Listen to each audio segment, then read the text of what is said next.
திரு சாவி அவர்கள் எழுதிய ஒரு குறுநாவல், ஒரு பெரிய சிறுகதைன்னு கூட சொல்லலாம். நிழல். வாழ்வாதார போராட்டமும் காதலும். அதனுடைய பகுதிகள் இந்த வீடியோல பார்க்க போறோம். கேட்கலாமா? பகுதி 1, அத்தியாயம் 1. கூ என்று நீட்டி முழக்கிய ஆலை சங்கின் ஒலி அடங்கியதும், தொழிலாளர்கள் அனைவரும் அணை திறந்த வெள்ளம் போல் அலை அலையாக வெளியே வந்து கொண்டிருந்தார்கள். அப்போது மணி 12:30. சாப்பாட்டுக்கான இடைநேரம். மணி 1:30 ஆனதும் இடைவேளை முடிந்து விட்டதை அறிவிக்க மீண்டும் சங்கு ஊதப்படும். இந்த 1 மணி நேர இடைவேளைதான் தொழிலாளர்களின் இன்ப நேரம். அதுவரை வெறிச்சோடி கிடக்கும் ஆலையின் வெளிப்புற சூழ்நிலையில் சங்கு பிடித்ததும் ஒருவித பரபரப்பும் கலகலப்பும் தோன்றிவிடும். சாப்பாட்டு கூடைகளும் அவற்றில் உள்ள பளபளக்கும் பித்தளை டிஃபன் கேரியர்களும் ஆங்காங்கே பளிச்சிடும். சாரங்கா மில்லை சுற்றிலும் நிழல் மரங்களுக்கு குறைவில்லை. காட்டு வாழை, தூங்குமூஞ்சி, செந்நிற பூக்களை கொண்ட கல்யாண முருங்கை ஆகிய பல்வேறு மரங்கள் குளிர் நிழலை பரப்பிக் கொண்டிருக்கும். அந்த மரங்களுக்கு அடியில்தான் தொழிலாளர்கள் உட்கார்ந்து சாப்பிடுவது வழக்கம். நாய்கள் நாக்கை நீட்டியபடியே அவர்கள் உண்ணும் உணவை கண்கொட்டாமல் கவனித்துக் கொண்டிருக்கும். மரங்களின் மீதும் சுவர்களின் மீதும் உட்கார்ந்துள்ள காக்கைகள் மேலிருந்தபடியே எதை கொத்தி செல்லலாம் என்று குறிபார்த்து கொண்டிருக்கும்.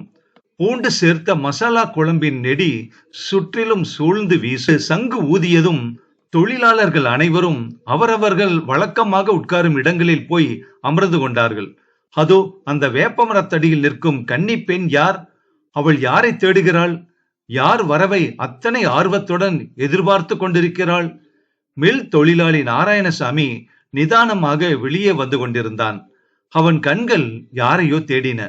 வழக்கமாக அவனுக்கு சாப்பாடு கொண்டு வரும் கிழவி எங்கே?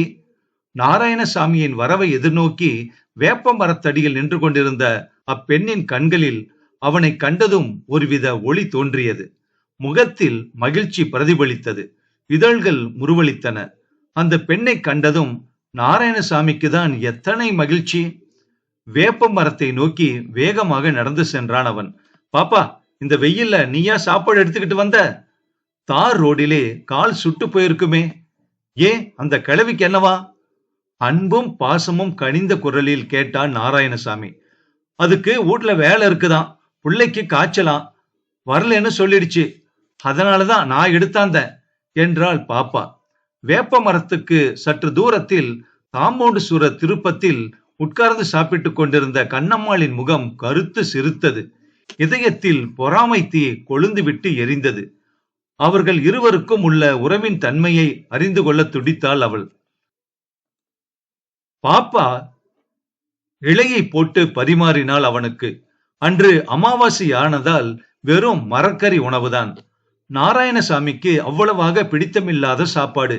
அவன் புட்டியில் நிரப்பிக் கொண்டு வந்திருந்த தண்ணீரை இடையிடையே குடித்துக் கொண்டே சாப்பாட்டை விழுங்கி தீர்த்தான். அம்மா எட்டனா வாங்கியார சொல்லிச்சு. அந்த பெண் அவனிடம் பணம் கேட்டாள். எதுக்கு பணம்? அது எதுக்கோ, என்ன கேட்டா? அவன் தன் சட்டை பைக்குள் கையை விட்டு 8 சில்லறையை எடுத்து பாப்பாவின் கையில் கொடுத்தான். அவள் உற்சாகத்துடன் சாப்பாட்டு கூடையை தூக்கி தலையில் வைத்துக் கொண்டு புறப்பட்டு விட்டாள். கண்ணம்மா சாப்பாட்டை முடித்துக் கொண்டு மில்லில் வேலை செய்யும் தன் சிநேகிதிகளுடன் தாயம் ஆடிக்கொண்டிருந்தாள். நாராயணசாமி அந்த பக்கம் திரும்பி பார்த்தான். கண்ணம்மா கடை கண்ணால் அவனை பார்த்தும் பார்க்காதது மாதிரி சட்டென முகத்தை திருப்பிக் கொண்டு விளையாட்டில் கவனம் செலுத்துவது போல் பாசாங்கு செய்தாள். எப்போதும் தன்னை சிரித்த முகத்துடன் பார்க்கும் அவள் இன்று ஏன் ஒரு மாதிரியாக இருக்கிறாள்? நாராயணசாமிக்கு ஒன்றும் புரியவில்லை. அவன் அவளை அணுகி பேசியிருப்பான். அவள், அந்த கண்ணம்மா முகம் கொடுத்து பேச தயாராய் இல்லாத போது தான் மட்டும் ஏன் அவளிடம் பேச வேண்டும் என்ற எண்ணம் அவனை தடுத்தது. மில் சங்கு மீண்டும் ஒலித்தது. ஆலையை விட்டு வெளியே வரும்போது எல்லோருக்கும் பின்னால் நிதானமாக வந்த நாராயணசாமி இப்போது எல்லோருக்கும் முன்னால் வேகமாக உள்ளே சென்றான். இயங்கும் விசைக்கருவிகளில் இருந்து பிரிந்த மெல்லிய நூல் இலைகள் இடையறாமல் ஓடிக்கொண்டிருந்தன. இயந்திரங்களின் பேர் இரைச்சல் தொடர்ந்து கேட்டுக்கொண்டிருந்தது. நாராயணசாமி ஏதோ செய்து கொண்டே எதையோ சிந்தித்துக் கொண்டிருந்தான். அவனிடம் இருந்த இடத்துக்கு அடுத்த பக்கத்தில் பெண்கள் வரிசையாக அமர்ந்து வேலை செய்து கொண்டிருப்பதை கண்ணாடி ஜன்னல் வழியாக காண முடியும்.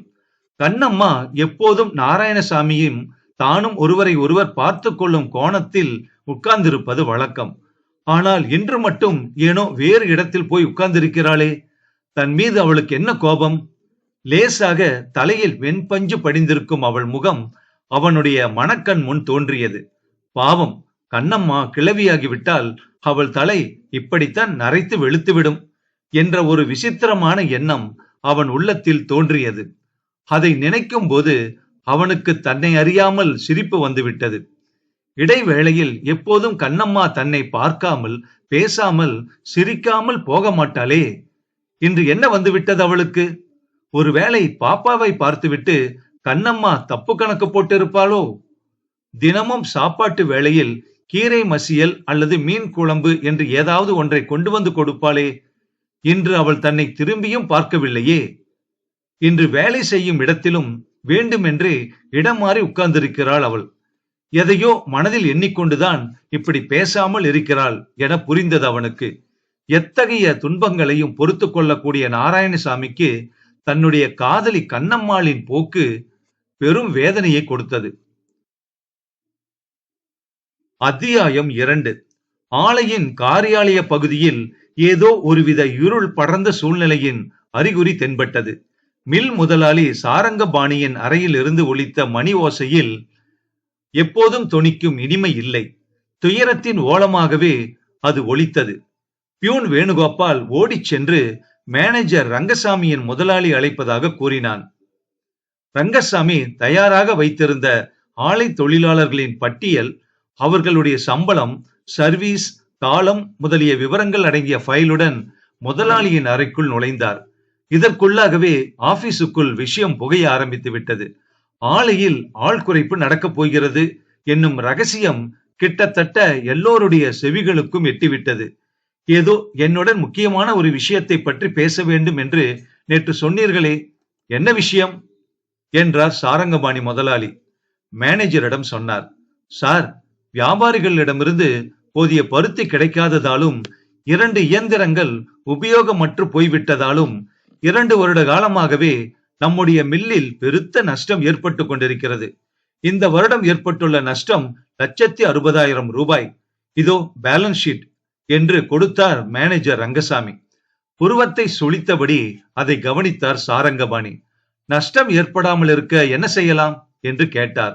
ஆட்களை குறைப்பதை தவிர வேறு எந்த வழியுமே தோன்றவில்லை. மொத்தத்தில் 500 ஆட்களை குறைத்தால்தான் நம்முடைய மில் மீண்டும் பழையபடி லாபத்தில் வேலை செய்ய தொடங்கும் என்றார் மேனேஜர்.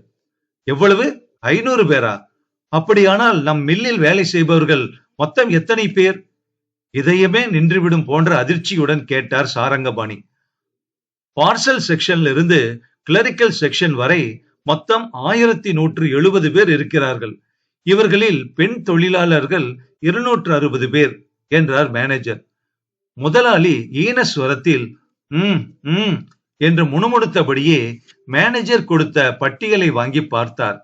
அவர் மேஜை மீது கொண்டு வைக்கப்பட்டிருந்த காஃபி ஜில் என்று ஆறிப்போய் 7 தட்டி கொண்டிருந்தது. கூடாது, கூடாது, கூடாது. தலையை இப்படியும் அப்படியும் அசைத்தார் அவர். 500 பேரை ஒரு நாளும் நாம எடுக்க கூடாது.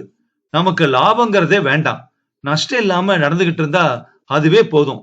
நஷ்டம் இல்லாமல் நடத்துவதற்கு குறைந்தபட்சம் எத்தனை ஆட்களை குறைத்தால் போதுமோ அவ்வளவு பேரை மட்டுமே வேலையிலிருந்து எடுத்தால் போதும் என்றார் முதலாளி சாரங்கபாணி. அதற்கும் இதோ ஒரு கணக்கு போட்டு வைத்திருக்கிறேன் சார். அதற்கு 130 பேரை குறைத்தால் போதும். மில்லை லாப நஷ்டமின்றி நடத்த முடியும் என்றார் மேனேஜர். 500 பேரை அனுப்பிவிட்டு அதனால் கிடைக்கும் லாபம் எனக்கு வேண்டவே வேண்டாம். அதை காட்டிலும் 130 பேரை மட்டுமே குறைக்கலாம். மில் மீண்டும் லாபத்தில் வேலை செய்ய ஆரம்பித்து விட்டால் அவர்கள் அத்தனை பேருக்கும் முதலில் வேலை கொடுத்து விடலாம். இங்கு வேலை செய்யும் மற்ற தொழிலாளர்களின் நன்மையை உத்தேசித்து இப்போதைக்கு இந்த காரியத்தை செய்வதை தவிர வேறு வழியே புலப்படவில்லை எனக்கு. எங்கே இப்படி காட்டுங்கள் அந்த ஷீட்டை என்று அந்த பட்டியலை வாங்கி பார்த்தார் சாரங்கபாணி. அதில் வரிசையாக எழுதப்பட்டிருந்த பெயர்களுக்கிடையில் நாராயணசாமி என்னும் பெயரும் இருந்தது. அதை கண்டதும் அவர் திடுக்கிட்டு போனார். யாரு இந்த நாராயணசாமி? நம் மில்லில் போர்மேனாக இருந்த பாண்டுரங்கத்தின் மகனா என்று கேட்டார். ஆமாம் என்றார் ரங்கசாமி. பாண்டுரங்கம் இந்த மில்லில் 30 வருட காலம் உழைத்து உடல் தேய்ந்து காச நோயால் பாதிக்கப்பட்டு எலும்பு கூடாகி உயிர் நீத்தவன் அவன். தன் வாழ்நாள் எல்லாம் அந்த மில்லின் வளர்ச்சிக்காகவே பாடுபட்டவன். நேர்மை, ஒழுக்கம், உழைப்பு, விசுவாசம், கடமை உணர்ச்சி முதலிய அரிய நற்பண்புகளுக்கெல்லாம் உறைவிடமாக விளங்கியவன். அவனுடைய ஒரே மகன்தான் நாராயணசாமி. எனக்கென்னவோ இவனை வேலையிலிருந்து விலக்குவது அவ்வளவு நியாயமாக படவில்லை. காலமெல்லாம் இந்த மில்லுக்காகவே உழைத்து பாடுபட்ட பாண்டுரங்கத்தின் குடும்பத்துக்கு நாம் செய்யும் பிரதி உபகாரம் இதுதானா? முதலாளியின் குரலில் விவரிக்க இயலாத வருத்தமும் வேதனையும் வெளிப்பட்டன. தாங்கள் சொல்வது உண்மைதான் சார். ஆயினும் நாராயணசாமியை வேலைக்கு வைத்துக் கொண்டால் அதனால் பல இடையூறுகள் ஏற்படுமே. அவனுக்கு முன்பாகவே வேலையில் சேர்ந்தவர்களை எல்லாம் நீக்கிவிட்டு அவனை மட்டும் வேலைக்கு வைத்துக் கொள்வது சரியாகாதே என்றார் மேனேஜர். மேனேஜர் வாதம் நியாயமாகப்பட்டது சாரங்கபாணிக்கு. அப்படியானால் அவனை வேலையில் இருந்து நீக்கிவிட வேண்டியதானா? வேறு வழியே இல்லையா? நாராயணசாமிக்கு பிறகு வேலைக்கு வந்தவர்களை மட்டும் நீக்கிவிட்டால் என்ன என்று கேட்டார் அவர். அவனுக்கு பிறகு 30 பேர்களைத்தானே வேலைக்கு சேர்த்திருக்கிறோம் என்றார் மேனேஜர். முதலாளியின் நெற்றியில் சுருக்கங்கள் அலைந்தன. சரி, இந்த 130 பேருக்கும் நோட்டீஸ் கொடுத்து விடுங்கள். நோட்டீஸ் போர்டிலும் ஆள் குறைப்பு பற்றி விபரமாக அறிக்கை ஒன்றை தயார் செய்து ஒட்டிவிடுங்கள் என்றார் சாரங்கபாணி அரை மனதுடன். அடுத்த சில நிமிடங்களில் காரியாலயத்தில் இருந்த டைப்ரைட்டர்கள் அத்தனையும் நெல் புரிவதைப் போல படபட படவென்று எழுத்துக்களை பொறித்துக் கொண்டிருந்தன. போதிய பருத்தி கிடைக்காததாலும் 2 இயந்திரங்கள் உபயோகமற்று போய்விட்டதாலும் நம்முடைய மில் 2 வருடமாக நஷ்டத்தில் நடைபெற்று வருகிறது. நஷ்டத்தை தவிர்க்க வேறு வழியே இல்லாததால் கீழ்கண்ட 130 பேரையும் வேலையில் இருந்து நீக்க வேண்டிய நிலை ஏற்பட்டுள்ளதை குறித்து நான் மிகவும் வருத்தப்படுகிறேன். இதர தொழிலாளர்களின் நன்மையை உத்தேசித்து வேலை இழக்க நேரிடும் தொழிலாளர்கள் இதனை ஒரு தியாகமாக மதித்து மன அமைதி பெற வேண்டுகிறேன். மீண்டும் மில் லாபகரமாக நடக்க தொடங்கியதும் வேலை இழந்தோர் அனைவருக்குமே வேலை கொடுப்பதாக உறுதி கூறுகிறேன். அத்துடன் வேலை இழக்கும் எல்லோருக்கும் சட்டப்படி கொடுக்க வேண்டியதற்கு மேல் 3 மாத சம்பளம் கொடுத்து அனுப்பவும் முடிவு செய்திருக்கிறேன். இப்படிக்கு சாரங்கபாணி. அன்று மாலை சங்கு ஊதியதும் தொழிலாளர்கள் அனைவரும் வழக்கம் போல் ஆலையை விட்டு வெளியே செல்லவில்லை. அந்த நோட்டீஸ் போர்டு இருந்த இடத்தில் போய் சூழ்ந்து கொண்டார்கள். நாராயணசாமி தனக்கு வந்த அந்த நோட்டீஸை பிரித்து படித்துக் கொண்டே தளர்ந்த நடையுடன் ஆலையை விட்டு வெளியேறிக் கொண்டிருந்தான். இதற்குள் கண்ணம்மாவுக்கு விஷயம் எட்டிவிட்டது. அந்த பேரிடி போன்ற செய்தியை கேட்ட அவள் துடிதுடித்து போனாள். சற்று தொலைவில் எட்டி நின்றபடியே கசங்கிய கண்களுடன் தன் காதலன் செல்லும் திக்கையே பரிதாபத்துடன் பார்த்து கொண்டிருந்தாள் கண்ணம்மா. அத்தியாயம் 4. ரேடியோ பெட்டிகளைப் போல வரிசை வரிசையாக கட்டப்பட்டிருந்த சாரங்கா நகர் குவார்டர்ஸில் சுமார் 150 வீடுகள் இருந்தன. பெரும்பாலும் ஆலையை சேர்ந்த ஊழியர்களே அந்த வீடுகளில் வாழ்ந்து வந்தனர். 2வது பிளாக்கை சேர்ந்த முதல் தெருவில்தான் நாராயணசாமி குடியிருந்தான். அவன் வீட்டுக்கும் மில் முதலாளி சாரங்கபாணியின் பங்களாவுக்கும் அதிக தூரம் ஒன்றும் இல்லை. பங்களாவுக்கு நேர் எதிரில் அமைந்திருந்தது அவன் வீடு. நாராயணசாமி, அவனுடைய தங்கை பாப்பா, தாயார் மூவர் மட்டுமே அந்த வீட்டில் வசித்து வந்தனர். மறைந்து போன பாண்டுரங்கத்தின் புகைப்படம் ஒன்று அந்த வீட்டு கூடத்தில் மாட்டப்பட்டிருந்தது. வெள்ளிக்கிழமை தோறும் பாப்பா அந்த படத்துக்கு மாலை தொடுத்து போடுவது வழக்கம். அன்று வெள்ளிக்கிழமை ஆனதால் பாப்பா பூ வாங்கி வரும் பொருட்டு கடைத்தெருவுக்கு புறப்பட்டாள். கடைத்தெருவுக்கு செல்ல 2 வழிகள் உண்டு. மெயின் கேட் வழியாகவும் போகலாம், இன்னொரு வழியாகவும் போகலாம். பாப்பா மெயின் கேட் வழியாகவே சென்றாள். ஏனெனில் மெயின் கேட் அருகில்தான் அவளுடைய அத்தை மகன் மில் குவார்டர்ஸ் வாட்ச்மேன் வடிவேலு நின்று கொண்டிருப்பான். பாண்டுரங்கத்தின் சிபாரிசின் பேரில் வடிவேலுவுக்கு அந்த குவார்டர்ஸில் வாட்ச்மேன் வேலை கிடைத்தது. இப்போது அவனுக்கு 4-5 வருட சர்வீஸ் ஆகிவிட்டது. அவன் வேலைக்கு வந்து சேர்ந்த சமயம் பாப்பா 12 வயது சிறுமியாக இருந்தாள். இப்போது பாவாடை சிற்றாடையாக மாறி சிற்றாடை சேலையாகி விட்ட பருவம். அவள் பார்வை, நடை, பேச்சு எல்லாமே அவனை மயங்கச் செய்தன. வடிவேலு பாப்பாவையே கண்கொட்டாமல் பார்த்து கொண்டிருந்தான். வாட்ச்மேன் ஐயா, என்ன அப்படி பாக்குறீங்க என்று சிரித்துக் கொண்டே கேட்டாள் பாப்பா. இல்ல, உன்னை வாட்ச் பண்றேன் என்றான் வடிவேலு. உனக்கு எப்பவும் குறும்பு பேச்சுதான்.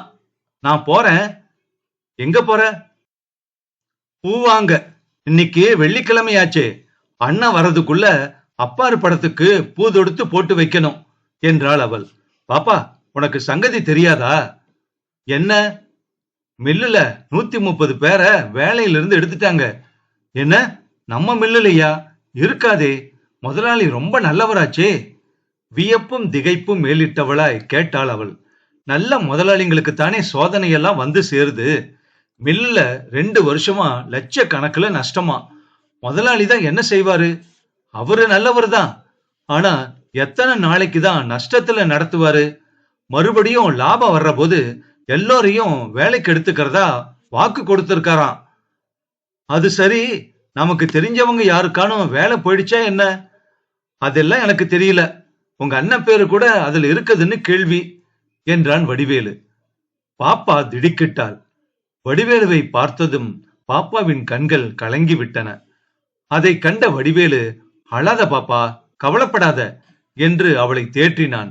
அத்தான், அண்ணனை வேலையிலிருந்து நிறுத்திட்டாங்களே, அப்ப நாங்க குடியிருக்கிற வீட்டையும் காலி பண்ணிட சொல்லுவாங்களா என்று வருத்தத்துடன் கேட்டாள் பாப்பா. முதலாளி அப்படியெல்லாம் செய்ய மாட்டாரு பாப்பா. அவர் ஒரு தெய்வ பிறவி.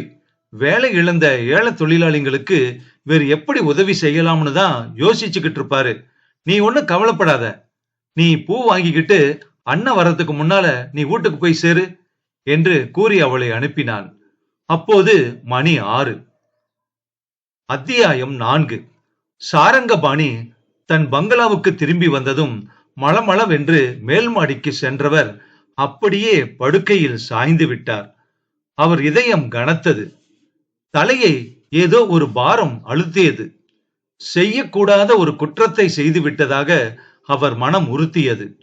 படுக்கையை விட்டு எழுந்தார். நின்றார், உட்கார்ந்தார். இப்படியும் அப்படியும் நடந்தார். எதிலும் அவருக்கு அமைதி ஏற்படவில்லை. இத்தகைய ஒரு துன்பத்தை அவர் இதற்கு முன் அனுபவித்ததே இல்லை. நியாயமாக செய்ய வேண்டிய காரியத்தை தானே செய்திருக்கிறோம். இதில் வருத்தப்பட என்ன இருக்கிறது என்று தனக்குத்தானே சமாதானம் கூறிக்கொண்டது அவர் மனம். அப்போது பங்களாவுக்கு முன்னால் மில் தொழிலாளர்களின் குழந்தைகள் கூச்சலிட்டு விளையாடிக் கொண்டிருப்பது அவருடைய காதில் விழுந்தது. மாடியில் இருந்தபடியே அவர்களை எட்டி பார்த்தார் அவர். குழந்தைகள் குதூகலத்தோடு ஓடி ஆடி விளையாடிக் கொண்டிருந்தார்கள். ஒரு குழந்தை கையில் மசால் வடையுடன் நின்று கொண்டிருந்தது. மரத்தில் இருந்த காக்கை ஒன்று சட்டென பறந்து வந்து அந்த குழந்தையின் கையில் இருந்த வடையை கொத்திக் கொண்டு போய்விட்டது. வடையை பறிகொடுத்த குழந்தை வீறிட்டு அழுதது. அந்த காட்சி சாரங்கபாணியின் இதயத்தை வாள் கொண்டு பிளப்பதை போல இருந்தது. வேலை இழந்த அத்தனை தொழிலாளர்களும் தங்கள் வருமானம் பறிபோய்விட்டது குறித்து அழுவது போல தோன்றியது அவருக்கு. அவர் கண்களில் நீர் பெருகி கொண்டிருந்தது. மில் குவார்டர்ஸ்களில் எரிந்து கொண்டிருந்த விளக்குகளில் இருந்து வீசிய ஒளி கதிர்கள் கண்ணீர் துளிகளாய் மாறி சிதறுவது போல தோன்றின. தெருக்கோடியில் போர்மேன் பாண்டுரங்கத்தின் மகன் நாராயணசாமி தலை குனிந்த வண்ணம் மெதுவாக நடந்து வந்து கொண்டிருந்தான். அவனை கண்டபோது அவருக்கு உடம்பெல்லாம் என்னவோ செய்தது. சத்தியத்தின் சின்னமாக, உழைப்பின் உருவமாக, கடமையின் தோற்றமாக விளங்கினான் பாண்டுரங்கம். ஒழுக்கத்திலும் நேர்மையிலும் தந்தைக்கு மகன் சற்றும் தாழ்ந்தவன் அல்ல என்ற பெயருடன் விளங்கினான் நாராயணசாமி. அவனை கண்டதும் பாண்டுரங்கத்தின் நினைவு வந்துவிட்டது சாரங்கபாணிக்கு. ஒரு சமயம் சாரங்கபாணி பாண்டுரங்கத்தினிடம், உனக்கு ஏதாவது செய்ய வேண்டும் என்று நான் வெகு நாட்களாக எண்ணிக்கொண்டிருக்கிறேன், எது வேண்டுமானாலும் சொல், செய்கிறேன் என்று கேட்டபோது, எனக்கு என்னங்க வேணும், என் மகனுக்கு உங்க மில்லிலேயே ஒரு வேலை போட்டு கொடுத்து என் குடும்பத்தை காப்பாத்துங்க என்று திருப்தியுடன் அவன் கூறிய பதிலும் அப்போது அவருடைய நினைவுக்கு வந்தது. அந்த பாண்டுரங்கத்தின் மகனையா இப்போது வேலையிலிருந்து நீக்கி அவன் குடும்பத்தை தத்தளிக்க விட்டுவிட்டேன். சாரங்கபாணி தன் தலையை இரு கைகளாலும் அழுத்தி பிடித்துக் கொண்டார். அம்மா என்று அழைத்துக் கொண்டே உள்ளே நுழைந்த நாராயணசாமியை அவன் தங்கை பாப்பாவும் தாயாரும் எதிர்கொண்டு அழைத்தார்கள். முதலாளிக்கு ரொம்ப நஷ்டம் வந்துருச்சுமா. அப்பா உயிரோடு இருந்தா இத காதால கேட்கவே ரொம்ப கஷ்டப்பட்டிருப்பாரு. நல்ல வேளை அவர் இப்ப இல்ல. டேய், உன்ன கூடவா அந்த முதலாளி வேலையை விட்டு அனுப்பிச்சிட்டாரு என்று ஆத்திரமும் கோபமும் பொங்க கேட்டாள் அவன் தாய். ஆமாமா, நான் மட்டும் என்ன வசதி? எனக்கு முன்னாலே பிடிச்சு வேலை செய்யறவங்களையே எடுத்துட்டு அப்புறம் என்ன மட்டும் எப்படி வச்சுக்க முடியும்? முதலாளி ரொம்ப நியாயமா தாமா செஞ்சிருக்காரு. ரொம்ப நியாயத்தை கண்டுட்ட நீ. உங்க அப்பாரு உழைச்ச உழைப்புக்கு முதலாளி செய்யற உபகாரமா இது? இப்ப நானே நேர்ல போய் அவரை கேக்குறேன். அவர் என்ன பதில் சொல்றாங்கிறத பாக்கலாம். என் குடும்பத்தை நடுத்தெருவுல தவிக்க விட்ட அந்த முதலாளி நல்லா இருப்பாரா? கோபத்தில் அம்மா கத்தினாள். அம்மா, அந்த உத்தமரை பத்தி இந்த மாதிரி இன்னொரு தடவை பேசாத. நீங்க என்ன பெத்த அம்மாங்கிறதால இதையெல்லாம் பொறுத்துக்கிட்டு இருக்கேன். நீங்க போய் அவரை இப்ப ஒண்ணும் கேட்க வேண்டாம். இந்த சமயத்துல அவர் ஏதாவது கேட்டீங்கன்னா ஏற்கனவே நொந்து போயிருக்கிற அவரோட மனசு மேலும் புண்பட்டு போகுமா? வேண்டாம். நமக்கு அவர் தனியா எந்த சலுகையும் காட்டுறத நான் விரும்பலம்பா. அப்பாரு கஷ்டப்பட்டு உழைச்சாரு, உண்மைதான். அவர் பிள்ளைங்கிறதுனால எனக்கு வேலை கொடுக்கலையா முதலாளி? நம்ம வடிவேலுக்கு வேலை கொடுக்கலையா? இப்போ மில்லு நஷ்டத்துல நடக்குது. யார் என்ன செய்ய முடியும்? மறுபடியும் லாபம் வர ஆரம்பிச்சதும் வேலைக்கு எடுத்துக்கிறேன்னு எழுத்து மூலமாவே வாக்கு கொடுத்திருக்காரு. இதை விட நியாயமா எப்படி நடந்துக்க முடியும்? இப்ப நீ போய் அவர்கிட்ட என்ன கேட்க போற? என்ன மறுபடியும் வேலைக்கு வச்சுக்கணும்னு சொல்ல போறியா? அதுக்கு நான் தயாரா இல்ல. என்னோட வேலை இழந்தவங்க அத்தனை பேருக்கும் வேலை கொடுத்த அப்புறம் தான் நான் வேலைக்கே சேருவேன். அது வரைக்கும் அந்த மில்லு பக்கமே நான் போக மாட்டேன் என்று உறுதியாக கூறினான் நாராயணசாமி. பக்கத்து வீட்டு முருகேசனுக்கு 4 குழந்தைங்க. அவன் படுற கஷ்டத்தை விடவா நம்ம கஷ்டம் பெருசு? மத்தவங்க படுற கஷ்டத்தை நாமும் படுவோமா? உறுதியுடன், பிடிவாதத்துடன், தீரத்துடன், தன்னம்பிக்கையுடன் கூறினான் நாராயணசாமி. மாடியில் நின்றபடியே இதையெல்லாம் கேட்டுக்கொண்டிருந்த சாரங்கபாணியின் உடல் சிலிர்த்தது. நாராயணசாமியின் உணர்ச்சி மிக்க பேச்சு அவர் உள்ளத்தில் ஊடுருவி பாய்ந்தது. பாண்டுரங்கத்துக்கு பிறந்தவன் வேறு எப்படி இருப்பான்? வேலை இழந்து தவிக்கும் ஏழைகளின் கதியை எண்ணிய போது அவர் உடல் பதறியது. மகத்தான குற்றம் இழைத்து தீராத பழிக்கு ஆளாகி விட்டவர் போல தம்மை தாமே நொந்து கொண்டார். சார் என்ற குரல் கேட்டு தலை நிமிர்ந்து பார்த்தார் சாரங்கபாணி. அவருடைய காரியதரிசி அங்கே கையில் ஒரு காகிதத்துடன் நின்று கொண்டிருந்தார். என்னது என்று கேட்டார். ஒண்ணுமில்ல சார், வேலையிலிருந்து நீக்கப்பட்டவங்கல சில பேரு நம்ம குவார்டர்ஸ்ல தங்கி இருக்காங்க. அவங்களுக்கு தான் வேலை போயிடுச்சே, இனிமே அவங்க குவார்டர்ஸ காலி பண்ண சொல்லி நோட்டீஸ் கொடுத்துட வேண்டியதானே அப்படின்னு எந்த சட்டத்துல சொல்லி இருக்கு? தொழிலாளிகளை வேலையை விட்டு தான் அனுப்பிட்டோம். இந்த சமயத்துல அவங்க குவார்டர்ஸையுமா காலி பண்ண சொல்றது? அவங்கள நடு தெருவுல நிக்க சொல்றீங்களா? இது கூட தெரியாத அவங்களுக்கு? என்ன மனுஷையா நீங்க? சரி சரி, நீங்க தான் என்ன பண்ணுவீங்க? நீங்க சொல்ல வேண்டியதை சொன்னீங்க, போங்க என்றார் சாரங்கபாணி. அந்த அதிர்ச்சியில் அப்படியே மயக்கமுற்று கீழே சாய்ந்து விட்டார் அவர். அத்தியாயம் 5. கண்ணம்மாவுக்கு கோபம் ஒருபுறம், துக்கம் ஒருபுறம். அன்று பகல் இடைவேளையின் போது நாராயணசாமி யாரோ ஒரு புது பெண்ணிடம் சிரித்து சிரித்து பேசிக் கொண்டிருந்ததை கண்டது முதல் அவளுக்கு அவன் மீது உள்ளூர கோபம் பொங்கிக் கொண்டிருந்தது. ஐயோ, இந்த சமயம் பார்த்து அவரிடம் கோபித்துக் கொண்டோமே, அவரை எப்படி பார்த்து பேசுவது, எங்கே சந்திப்பது என்று தவியாய் தவித்தாள் அவள். திடீரென்று தன் காதலனுக்கு ஏற்பட்ட கதியை எண்ணியதும் அவள் கோபம் எல்லாம் மில் முதலாளியின் மீது திரும்பியது. மில் முதலாளிக்கு விரோதமாக கிளர்ச்சி செய்து அதன் மூலம் மீண்டும் நாராயணசாமிக்கு வேலை வாங்கி கொடுத்து விட விரும்பினாள் அவள். கிளர்ச்சி, புரட்சி என்பதெல்லாம் அத்தனை எளிய காரியமா? தன்னை போன்ற ஒரு பெண்ணினால் சாதிக்கக்கூடிய காரியமா என்றும் யோசித்தாள். ஏன் முடியாது? 2 பெண்களிடம் அவள் மெதுவாக பேச்சு கொடுத்து பார்த்தாள். முதலாளி செஞ்சது ரொம்ப அக்கிரம்னு ஊர்ல பேசிக்கிறாங்களே, தெரியுமா அஞ்சுகம் உனக்கு என்று தன்னுடன் வேலை செய்யும் பெண் ஒருத்தியுடன் மெதுவாக பேச்சை தொடங்கினாள் கண்ணம்மா. ஆமா, முதலாளி செஞ்சது ரொம்ப அநியாயம்னு தான் பேசிக்கிறாங்க என்றாள் அஞ்சுகம். வேலை இழந்தவர்களில் அஞ்சுகத்தின் அண்ணனும் ஒருவன். எனவே அவளுக்கும் முதலாளி மீது கோபம் இருந்ததில் வியப்பொன்றும் இல்லை அல்லவா? இவர்களின் பேச்சை ஒட்டு கேட்டுக் கொண்டிருந்த இன்னொருத்தி, முதலாளி ரொம்ப தங்கமானவரு, அவரு பேர்ல என்ன தப்பு, நஷ்டம் வந்தா வேற என்ன செய்வாங்களாம் என்று கேட்டாள். தன்னுடைய விரோதி ஒருவனுக்கு வேலை போனதால் ஏற்பட்ட திருப்தியில் அவள் முதலாளி பக்கம் பேசினாள். உன்ன நியாயம் கேட்கல, நீ சும்மாரு என்று அவள் வாயை அடக்கினர் கண்ணம்மாவும் அஞ்சுகமும். அஞ்சுகம், இந்த விஷயத்த இப்படியே விட்டுடக்கூடாது. இன்று வேலை இழந்தவர்களுக்கு நேர்ந்த கதிதான் நாளைக்கு நமக்கும் நேரும் என்றாள் கண்ணம்மா. ஆமா கண்ணம்மா, இந்த ஆம்பளைங்களுக்கு ரோசமே இல்லையே, எல்லாரும் சும்மா இருக்காங்களே என்றாள் அஞ்சுகம். இருவரும் சேர்ந்து போய் 4 பேரை தூண்டி விட்டார்கள். அந்த 4 பேர் தங்களுக்கு தெரிந்தவர்களை தூண்டிவிட்டனர். இப்படியே ஒருவருக்கொருவர் தூண்டிவிட்டு கிளர்ச்சியை வலுக்கச் செய்தனர். கடைசியில் எல்லா தொழிலாளர்களுமே முதலாளிக்கு விரோதமாக திரும்பும் நிலை ஏற்பட்டு விட்டது. ஆனால் இத்தனை புகைச்சலுக்கும் மறைமுகமான காரணம் கண்ணம்மாதான் என்பதை யாராலுமே அறிந்து கொள்ள முடியவில்லை. தொழிலாளர்கள் இடைவேளையில் சிறு சிறு கூட்டமாக பிரிந்து முதலாளிக்கு எதிராக என்ன நடவடிக்கை எடுக்கலாம் என்பது பற்றி ஆலோசிக்கும் அளவுக்கு குழப்பம் வளர்ந்து விட்டது. கடைசியில் லேபர் கமிஷனருக்கு ஆள் குறைப்பு விஷயத்தை தெரிவித்து விசாரணை நடத்தும்படி கடிதம் எழுதுவதென்று முடிவு செய்தார்கள்.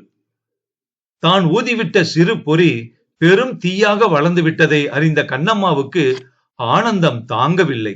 தன் காதலன் நாராயணசாமியை சந்தித்து அவனுக்கு சாதகமாக மில்லுக்குள் தான் செய்து வரும் ரகசிய கிளர்ச்சியை பற்றி பெருமைப்பட்டுக் கொள்ள வேண்டும் என்று நினைத்தாள். ஆனால் அவன் அதை பற்றி அறிய நேர்ந்தால் தன்னையே வெறுக்கக்கூடும் என்ற பயமும் இருந்ததால் அவனை பார்க்காமலேயே இருந்து விட்டாள் கண்ணம்மா. சாரங்கா மில் மாஜி தொழிலாளர்களில் ஒருவன் முருகேசன்.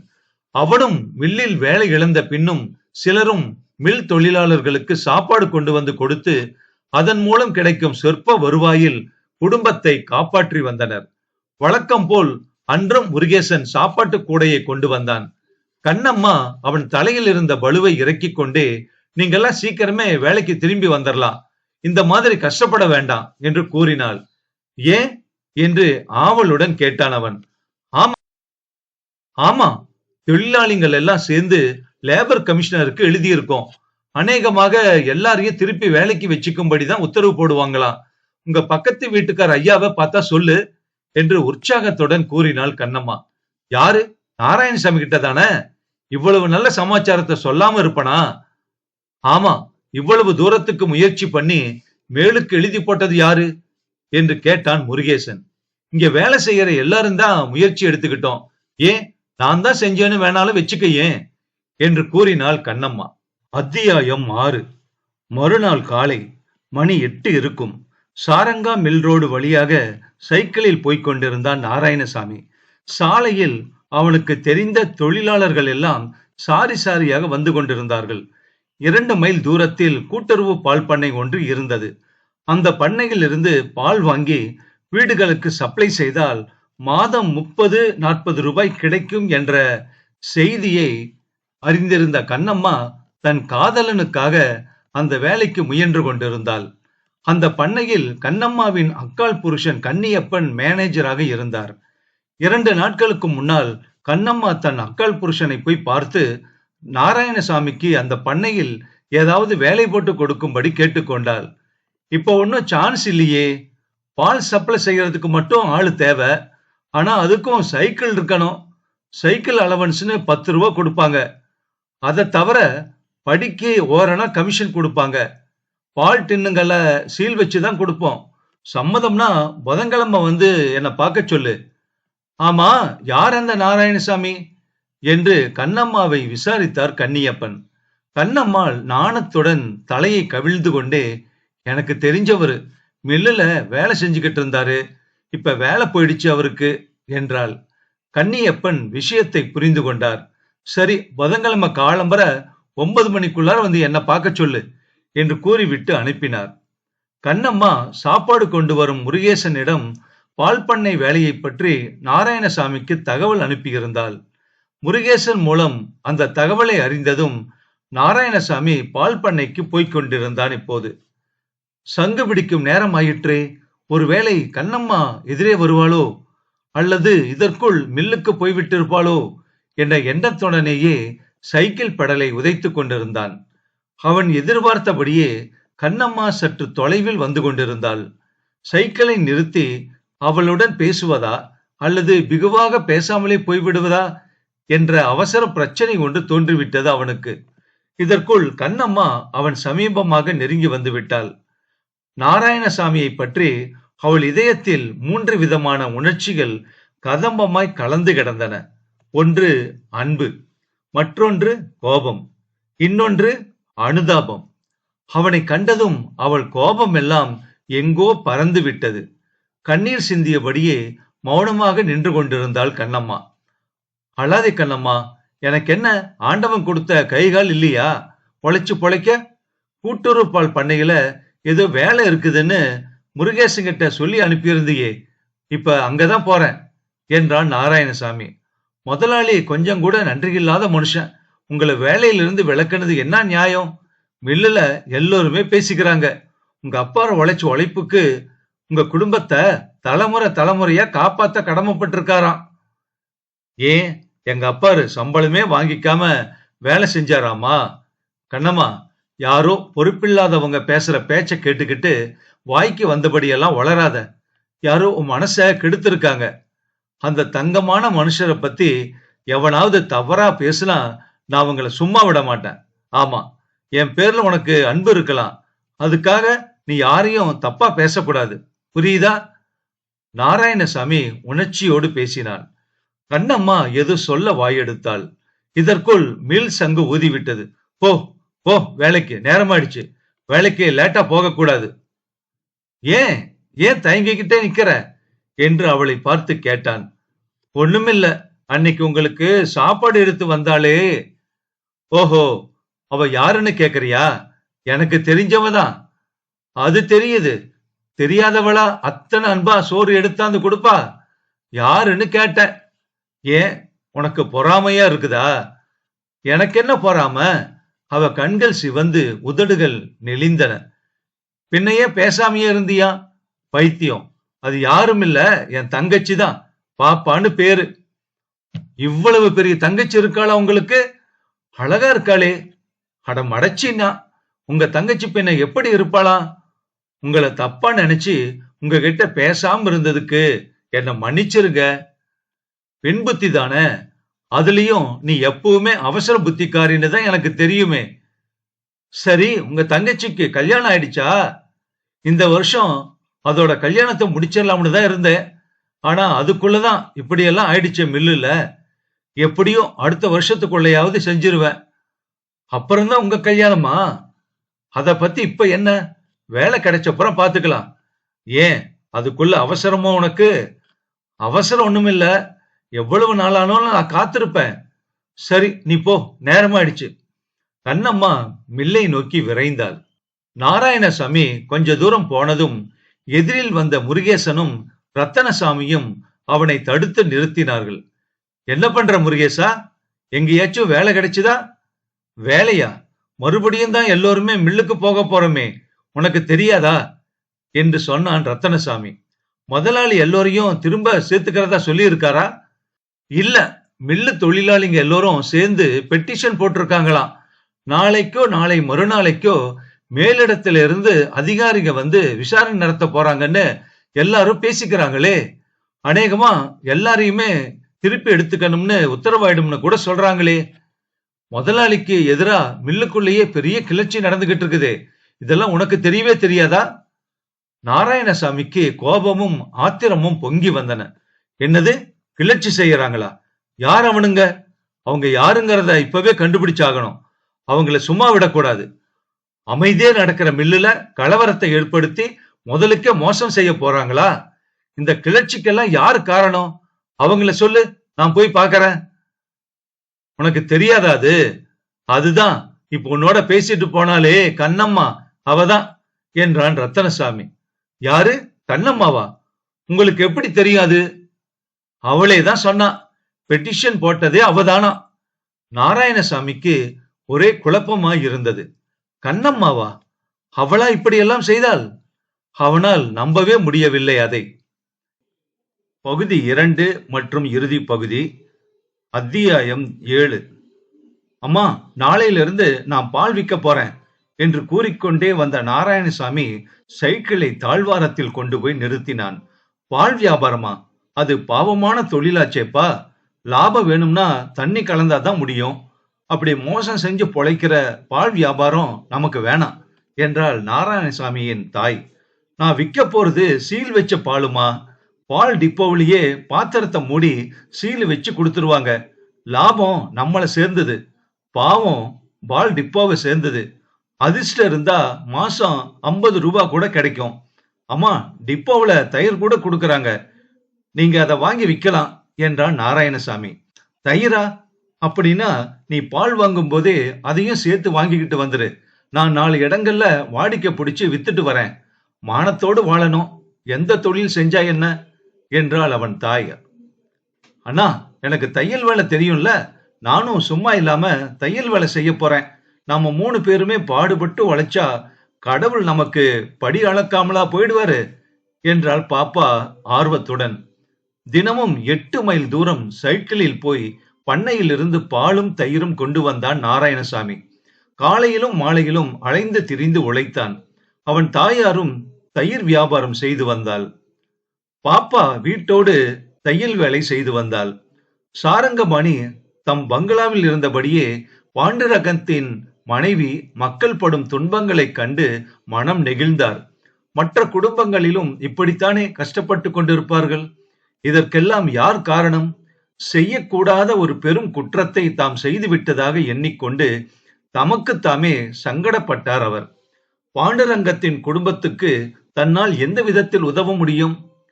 அவர்கள் துன்பத்தை துடைக்கக்கூடிய, துயரத்தை போக்கக்கூடிய வசதியும் சந்தர்ப்பமும் தனக்கு இல்லவே இல்லையா? ஏன் இல்லை? ஆனால் நாராயணசாமி அதற்கு ஒப்ப வேண்டுமே. தன்னிடம் இருந்து அவன் எவ்வித உதவியையும் ஏற்றுக்கொள்ள மாட்டானே. அப்பனை போலவே அவனும் கண்டிப்பு மிக்கவனாயிற்றே. அன்று அவன் தாயாருடன் பேசிக் கொண்டிருந்ததெல்லாம் அவர் நினைவில் பளிச்சிட்டன. நாராயணசாமி வெளியே புறப்பட காத்திருந்தான். அவனுடைய கிழிந்து போன சட்டையை தைத்துக் கொண்டிருந்தாள் பாப்பா. அப்போது நாராயணசாமி இருக்காரா என்று கேட்டுக்கொண்டே வந்தான் சாரங்கபாணியின் பியூன். நாராயணசாமி வாசலுக்கு வந்து பார்த்தான். முதலாளி உங்களை கையோட கூட்டிக்கிட்டு வர சொன்னாரு என்றான் பியூன். அவசர அவசரமாக பாப்பா தைத்து கொடுத்த சட்டையை வாங்கி போட்டுக்கொண்டு முதலாளி பங்களாவுக்கு புறப்பட்டான் நாராயணசாமி. சாரங்கபாணி அவனை அன்போடு அழைத்து கனிவோடு பேசினார். தம்பி, அன்னைக்கு நீயும் உன்னுடைய தாயாரும் பேசிக்கிட்டு இருந்தத கேட்டுக்கிட்டு தான் இருந்தேன். நான் உனக்கு எந்த வேலை கொடுத்தாலும் நீ அதை ஒப்புக்க மாட்டேங்கிறது எனக்கு தெரியும். நம்ம மில்லு கேன்டீனுக்கு நாளையிலிருந்து நீ பால் சப்ளை செய். நானும் எனக்கு வேண்டிய பால் தயிர இனி உங்ககிட்டயே வாங்கிக்கிறதுன்னு முடிவு செஞ்சிருக்கேன். எனக்கு தெரிஞ்சவங்க கிட்டையும் சிபாரிசு செய்யறேன். இதுக்கு உனக்கு ஆட்சேபனை கிடையாது. உங்க உபகாரத்துக்கு நன்றி முதலாளி. இதுல ஆட்சேபனைக்கு என்ன இருக்கு? உங்க அன்புதான் எனக்கு முக்கியம் என்றான் நாராயணசாமி. நாராயணசாமி, நான் ஒன்னு சொல்றேன், அத தட்டமாட்டியே. சொல்லுங்க ஐயா. இப்ப நீ இருக்கிற வீட்டுக்கு எவ்வளவு வாடகை கொடுக்கற? 30 ரூபா. கொஞ்ச நாளைக்கு நீ வாடகையே கொடுக்க வேண்டாம். என்ன? அது கூடாதுங்க. எனக்கு மட்டும் எதுக்கு நீங்க வாடகை இல்லாம சலுகை காட்டணும்? என்ன மன்னிச்சிருங்க ஐயா, இது எனக்கு இஷ்டம் இல்லைங்க, நான் வரேன் என்று அந்த இடத்தை விட்டு நகர்ந்து விட்டான் அவன். சாரங்கபாணி அதற்கு மேல் பேசவில்லை. அவன் அப்பால் சென்றதும் காரியதரிசி அவர் எதிரில் வந்து நின்றார். எங்கோ கவனமாயிருந்த சாரங்கபாணிக்கு தம் காரியதரிசி எதிரில் வந்து நிற்பது கூட தெரியவில்லை. கூப்பிட்டீங்களா என்று குரல் கொடுத்தார் காரியதரிசி. ஆமா, நம்ம குவார்டர்ஸ்ல உள்ள வீட்டுக்கெல்லாம் என்ன வாடகை? 30 ரூபாய் சார். சரி, இந்த மாசத்துல இருந்து எல்லா வீட்டுக்கும் வாடகைய 15 ரூபாய் ஆக்கிடுங்க. போங்க, அத சொல்லதான் கூப்பிட்டேன். சாரங்கபாணியின் மனம் ஓரளவு நிம்மதி அடைந்தது. நாராயணசாமி குடியிருக்கும் வீட்டுக்கு மட்டும் தனியாக வாடகையை குறைத்தால் அவன் அதை ஒப்புக்கொள்ள மாட்டான் என்றே எல்லா வீடுகளுக்கும் வாடகையை குறைத்து விட்டார். இந்த செய்கை அவர் மனதுக்கு பெருத்த ஆறுதலை கொடுத்தது. காரியதரிசி போய்விட்டார். சற்று நேரத்துக்கெல்லாம் டெலிபோன் மணி ஒலிக்கவே சாரங்கபாணி எழுந்து போய் ரிசீவரை கையில் எடுத்தார். சார், நம்ம மில்லுக்கு லேபர் ஆபீசர் வந்திருக்காரு. ரிட்ரென்ச்மெண்ட் விஷயமா உங்களோடு பேசணுமா என்றார் மில் மேனேஜர். அப்படியா, கொஞ்ச நேரத்துல நான் அங்க வரேன் என்று பதில் கூறிவிட்டு உடனே மில்லுக்கு புறப்பட்டார் சாரங்கபாணி. அத்தியாயம் 8. இதோ இந்த ரெக்கார்டுகளை எல்லாம் நீங்களே நன்றாக பார்த்துவிட்டு பிறகு முடிவு செய்யுங்கள். நான் செய்தது சரியா தவறா என்பது தங்களுக்கு அப்போதுதான் தெரியும். 2 வருடங்கள் மில்லை நஷ்டத்தில் நடத்திய பிறகே இந்த முடிவுக்கு வந்தேன். 130 பேரை எடுத்தால்தான் மற்ற தொழிலாளர்கள் காப்பாற்றப்படுவார்கள் என்ற நிலை ஏற்பட்டதாலேயே இந்த காரியத்தை நான் செய்தேன். இதை ஆட்சேபித்து லேபர் இலாக்காவுக்கு யாரோ சிலர் பெட்டிஷன் எழுதி போட்டிருக்கிறார்கள். தாங்கள் எல்லா விவரங்களையும் ஆராய்ந்து பார்த்து விசாரிக்க வேண்டியவர்களை விசாரியுங்கள். கடைசியில் தாங்கள் எந்த முடிவுக்கு வந்த போதிலும் அதை நான் அப்படியே ஏற்றுக்கொள்கிறேன். 2 இயந்திரங்கள் உபயோகமற்று போய்விட்டன. மேலும் பருத்தி அதிகமாக கிடைக்கவில்லை. இந்த நிலையில் நான் என்ன செய்வது? தொழிலாளர்களை வேலையை விட்டு நீக்கியதில் என்னை காட்டிலும் வருத்தப்படுகிறவர்கள் யாரும் இருக்க முடியாது. அவர்களை மீண்டும் வேலையில் சேர்த்துக் கொள்வதற்கு தங்களுக்கு ஏதேனும் வழி புறப்பட்டாலும் சொல்லுங்கள். மகிழ்ச்சியுடன் நிறைவேற்றி வைக்கிறேன். சுருக்கமாகவும் விவரமாகவும் எடுத்து கூறினார் சாரங்கபாணி. அவருடைய நியாயமான பேச்சை கேட்ட லேபர் ஆபீசர் மௌனமாக தலையை ஆட்டியபடியே உட்கார்ந்திருந்தார். சாரங்கபாணியிடம் அவரால் எந்தவித குற்றத்தையும் காண முடியவில்லை. நான் என் கடமையை செய்யவே இங்கு வந்திருக்கிறேன். தங்கள் நிலை என்ன என்பது பற்றி எனக்கு நன்றாக புரிகிறது. தங்கள் குணத்தை பற்றியும் நான் ஏற்கனவே அறிந்திருக்கிறேன். எதற்கும் வேலை இழந்த தொழிலாளர்களில் சிலரையும் பார்த்து பேச முடிவு செய்திருக்கிறேன். தங்களுக்கு சிரமம் கொடுப்பதற்காக மன்னிக்கவும் என்றார் லேபர் ஆபீசர். லேபர் ஆபீசர் கேட்கும் எல்லா ரெக்கார்டுகளையும் எடுத்து காட்டும்படி மேனேஜருக்கு உத்தரவு போட்டுவிட்டு வீட்டுக்கு புறப்பட்டு சென்றார் சாரங்கபாணி. இதற்குள் ஆதாரமற்ற வதந்தி ஒன்று மில்லு முழுவதும் பரவிவிட்டது. எல்லோரையும் மறுபடியும் வேலைக்கு வச்சுக்க சொல்லி லேபர் ஆபீசர் உத்தரவு போட போறாராம் என்பதே அந்த வதந்தி.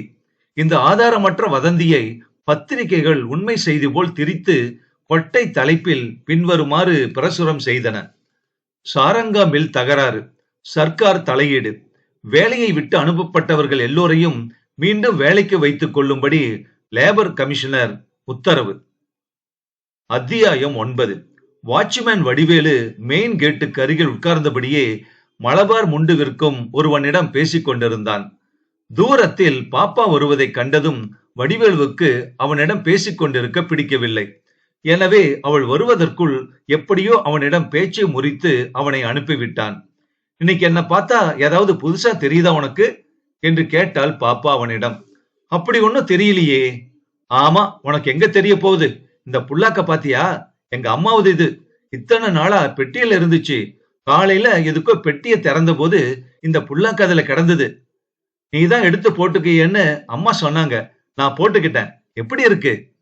இந்த புல்லாக்குக்காகவே நீ பிறந்த மாதிரி அவ்வளவு பொருத்தமா இருக்கு என்று அவள் புல்லாக்கை தொட்டு பார்க்கும் சாக்கில் வடிவேலு அவள் கன்னத்தை தொட்டான். நேரமாச்சு, நான் வரட்டுமா என்று அவன் கையை அப்பால் தள்ளிவிட்டாள் பாப்பா. எங்க என்று கேட்டான் வடிவேலு. கடைக்கு நூல்கண்டு வாங்க போறேன். அதுக்கே இவ்வளவு பெரிய கூட? அப்படியே வீட்டுக்கு காய்கறியும் வாங்கிட்டு வருவேன். அண்ணனும் அம்மாவும் பால் தயிர் விக்கிறாங்க. நான் தையல் வேலை ஆரம்பிச்சிருக்கேன். அது எப்ப தெரிஞ்சுக்கிட்ட? எனக்கு தெரியவே தெரியாதே. ஏன், உனக்கு தெரிஞ்சுக்கணும்னு ஆசையா இருக்குதா? நான் கத்து கொடுக்கட்டுமா? அட நீ ஒண்ணு, உனக்கு தையல் வேலை தெரியுங்கிற தகவல் எனக்கு தெரியாதேன்னு சொன்ன. உடனே அதை கேட்டு பாப்பா சிரித்து விட்டாள். ஆமா, தெரிஞ்சிருந்தா மட்டும் என்ன செஞ்சிட போறியா? நேத்து என்னுடைய காக்கி சட்டையில இருந்த கிளிசலை தைக்க டைலருக்கு 2 அணா கொடுத்தேன். நீ தெப்பேன்னு தெரிஞ்சிருந்தா எனக்கு அந்த 2 அணா மிச்சமா இருக்குமே. அதுதான் முடியாதுன்னு சொன்னேன். நான் யாருக்கும் காசு வாங்காம தைச்சு கொடுக்க மாட்டேன். எனக்கு கூடவா? யாரா இருந்தாலும் சரிதான். நம்ம 2 பேருக்கும் கல்யாணம் ஆனப்புறம் கூட வா. அத பத்தி அப்போது யோசிச்சுக்கலாம். இப்பவே யோசிக்க வேண்டியதான். எங்க அப்பாரும் அம்மாவும் உங்க வீட்டுக்கு இன்னைக்கு வரப்போறாங்களா? எதுக்கு வரப்போறாங்க? எனக்கு தெரியாது. வந்தா வரட்டுமே. சாயந்தரம் வீட்டிலேயே இரு, நீ எங்கேயும் போயிடாத. ஏன்? நம்ம கல்யாண விஷயமா தான் பேச வராங்க. சீக்கிரமே முகூர்த்தம் வச்சுக்க போறாங்களா? எங்க அண்ணனுக்கு ஒரு நல்ல வேலை கிடைச்ச புறம்தான் என் கல்யாண பேச்செல்லாம். அதெல்லாம் கூடாது. உங்க அண்ணன் வேலை இல்லாம இருக்கிறப்போ உனக்கும் சோறு போடணும்னா கஷ்டம் தானே. நமக்கு கல்யாணம் ஆயிடுச்சுன்னா நீ என் வீட்டுக்கு வந்துடலாம் பாரு.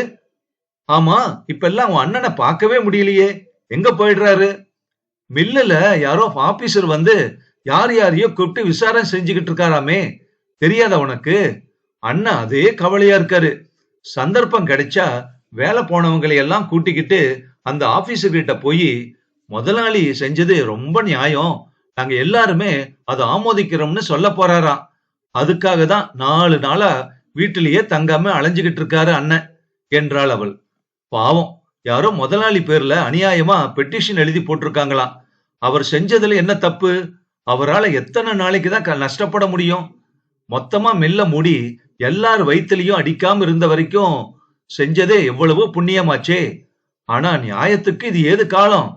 சரி பாப்பா, நேரமாச்சு, நூல்கண்டு வேலை ஏறிட போகுது, ஜல்தி போ என்று கூறி அனுப்பினான் வடிவேலு அவளை. அத்தியாயம் 10. வேலை இழந்த சாரங்கா மில் தொழிலாளர்கள் அனைவரும் நெடுஞ்சாலை ஆலமரத்தடியில் கூடியிருந்தார்கள். அவர்களை பார்த்து நாராயணசாமி உணர்ச்சியோடு பேசிக் கொண்டிருந்தான். தோழர்களே, உங்க எல்லோரையும் நான் இங்கே கூடும்படி கேட்டுக்கொண்டதற்கு ஒரு முக்கியமான காரணம் உண்டு. நம் முதலாளிக்கு விரோதமாக பெட்டிஷன் போயிருக்கிற விஷயம் உங்களுக்கு தெரிந்திருக்கும். இது யார் செய்த வேலையாக இருந்தாலும் சரி, நாம் அவர்களை கண்டிக்க கடமைப்பட்டிருக்கிறோம்.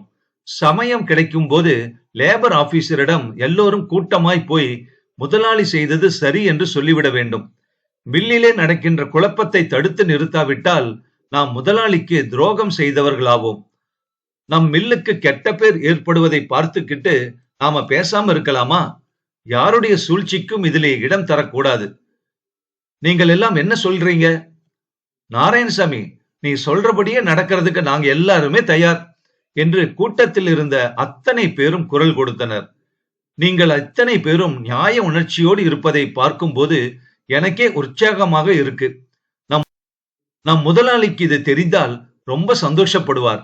அவர் மேல் எந்த விதமான பழியும் வராமல் பார்த்து கொள்ள வேண்டியது நம்முடைய முதல் வேலை இப்போது என்று கூறிவிட்டு நாராயணசாமி சைக்கிளில் ஏறி பால் பண்ணையை நோக்கி புறப்பட்டான். சற்று தூரம் சென்றதும் எதிரில் கண்ணம்மா வந்தாள். நாராயணசாமியை எதிர்பாராத விதமாக அந்த இடத்தில் சந்தித்ததில் அவளுக்கு அளவற்ற மகிழ்ச்சி. வேறு சமயமாய் இருந்தால் நாராயணசாமியும் கூட சந்தோஷப்பட்டிருப்பான். ஆனால் இப்போது அவனுக்கு அவள் மீது ஆத்திரமாக வந்தது. என்னங்க, ஏன் ஒரு மாதிரி இருக்கீங்க? வேலை போயிட்டதுக்காகவா வருத்தப்படுறீங்க? நான் தான் அதுக்கெல்லாம் வழி பண்ணிட்டனே. சீக்கிரமே நீங்க எல்லாம் மறுபடியும் மில்லுக்கு வந்துடலாம். லேபர் ஆபீசர் உங்களுக்கெல்லாம் சாதகமாக இருக்காராம் என்று உற்சாகம் பொங்க கூறினாள் அவள். நீ செஞ்சது ரொம்ப தப்பு கண்ணம்மா. சே, உன்னை என்னவோடு நினைச்சேன். இவ்வளவு மோசமா நடந்துக்குவேன்னு நான் சொப்பனத்துல கூட நினைக்கல. கோபமும் ஆத்திரமும் கலந்த குரலில் வார்த்தைகளை வீசினான் நாராயணசாமி. ஆமா, நான் தான் இவ்வளவுக்கும் காரணம். எல்லாம் உங்க நன்மைக்கு தான். மில்ல கெடுக்கிறதுல எனக்கு என்ன லாபம் சொல்லுங்க? உன்னால மில்லுக்கே கெட்ட பேரு, முதலாளிக்கு அவமானம், முகத்துல முழிக்கிறதே பாவம். நான் செஞ்சது நியாயமா? நீங்க சொல்றது நியாயமாங்கிறது லேபர் ஆபீசர் முடிவு சொன்ன அப்புறம் தெரியும், பாத்துக்கிட்டே இருங்க என்றால் கண்ணம்மா விடாமல். தெரியட்டும் தெரியட்டும், அதையும் தான் பாத்துருவோம். லேபர் ஆபீசர் முடிவு ஒரு நாளும் உனக்கு சாதகமா இருக்காது, பாத்துக்கோ என்று கோபத்துடன் கூறிவிட்டு போய்விட்டான் நாராயணசாமி. அத்தியாயம் 11. சாரங்கபாணி காகிதத்தில் ஏதோ கணக்கு போட்டு அடித்துக் கொண்டிருந்தார். புள்ளி விவரங்கள் லட்சக்கணக்கில் இருந்தன. அப்போது டெலிபோனில் மில் மேனேஜர் அவரை அழைத்து, பம்பாயிலிருந்து லட்சுமி மில் முதலாளி ஜெயந்திலால் ஜோஷி வந்திருக்காரு சார், பங்களாவுக்கு அழைத்து வரட்டுமா என்று கேட்டார். வேண்டாம், இதோ நானே மில்லுக்கு வந்துடுறேன் என்று பதில் கூறிவிட்டு மில்லுக்கு புறப்பட்டார் சாரங்கபாணி. ஜோஷி அவருடைய பழைய நண்பர். சாரங்கபாணி 2 வருடங்களுக்கு முன் பம்பாய்க்கு போயிருந்த போது அவரை பார்த்தது. மீண்டும் இப்பொழுதுதான் சந்திக்கிறார். மனதுக்கு உகந்த பழைய நண்பர்களை அபூர்வமாக சந்திக்கும் போது ஏற்படுகிற இன்பமே தனி அல்லவா? ஜோஷியை கண்டதும் சாரங்கபாணிக்கு ஆனந்தம் தாங்கவில்லை.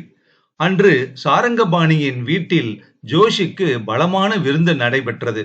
வடக்கத்தி பாணியில் ஜாமூன், சப்பாத்தி, எலுமிச்சம்பழம் கலந்த வெங்காய துருவல் ஆகிய தினுசுகள் பரிமாறப்பட்டன.